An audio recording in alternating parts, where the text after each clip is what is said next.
being fully disillusioned, deprived of meaning, trapped in hopelessness, left with nowhere to go, philosophically speaking. I'm finishing my previous video with, but here I am, talking, smiling, without reason why. You know, actually, while recording those words, I felt such a deep satisfaction and warmth inside of me.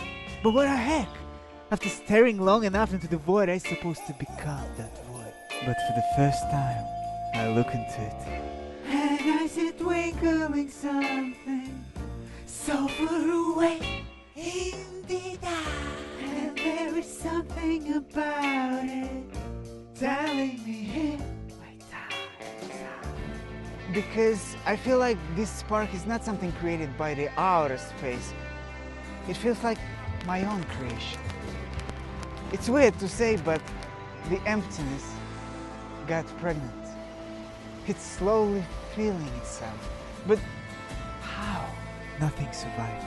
I emptied it all. I released the last thread of hope. It's a feeling I shouldn't really be able to experience. I didn't understand it, though I wanted to. I felt like it might hold the key to the future of the channel. Long story short, I stumbled upon an Alt as I Am book. It's called Care of the Soul. And if the author of the first chapter of this channel is so-called Jed McKenna, it seems that the author of the second chapter of this channel might just be Thomas More. That says, discovering that we don't know who God is and what life is all about is the learning of ignorance.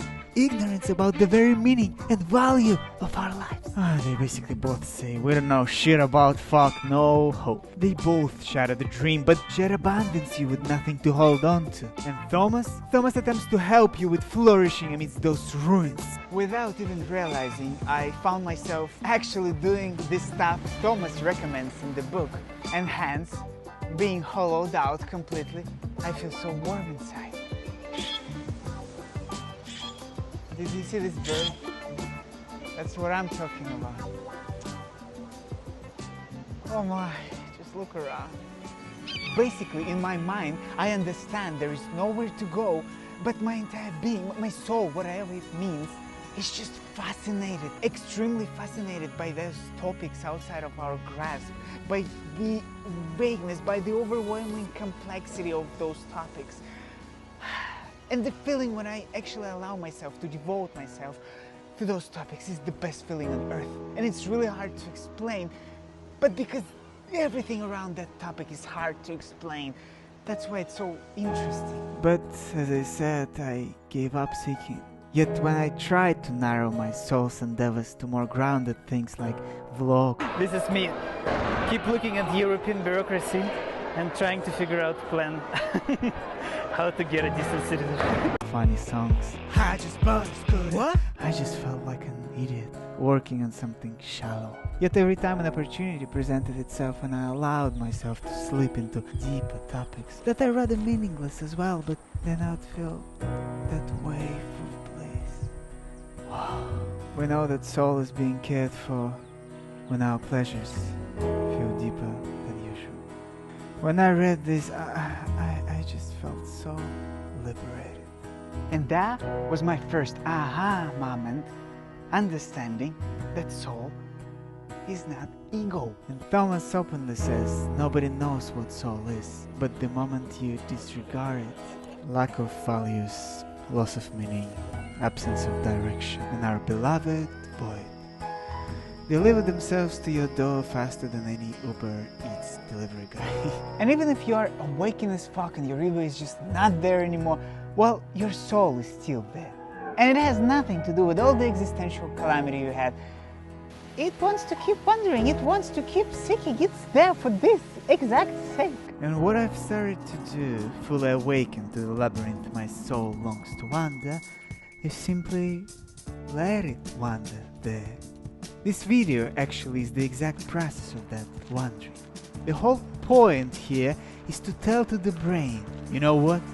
We need that search. And that's writing this script is important. And that's reading these books is important. And that's looking at the stars and asking who the fuck are we is crucially important. It has nothing left to offer to the ego. Nothing at all. But how else will sprouts grow through the rubble? The intellect demands a summary. If we cut through the bullshit, what we know about life, is it true or false? Well, my dear, no belief is true, so it's all false. So don't waste your time. Chop wood, carry water. But the soul yearns for endless reflection. A journey where arrival is perpetually postponed. Knowing that, I'd better rephrase the previous conclusion into everything is but a mystery.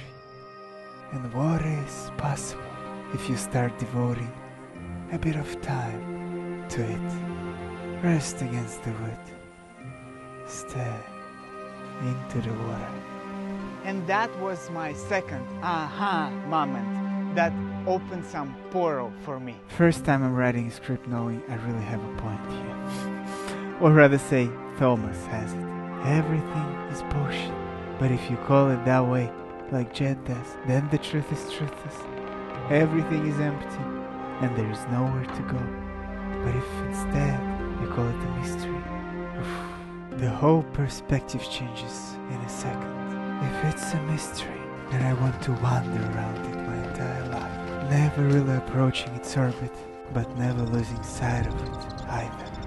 But if it's the truthless truth where all beliefs are false, then I want to move to the other side of the world as far as possible from the place where this realization has taken place. Do you see the difference? The same at its core, nobody knows a thing.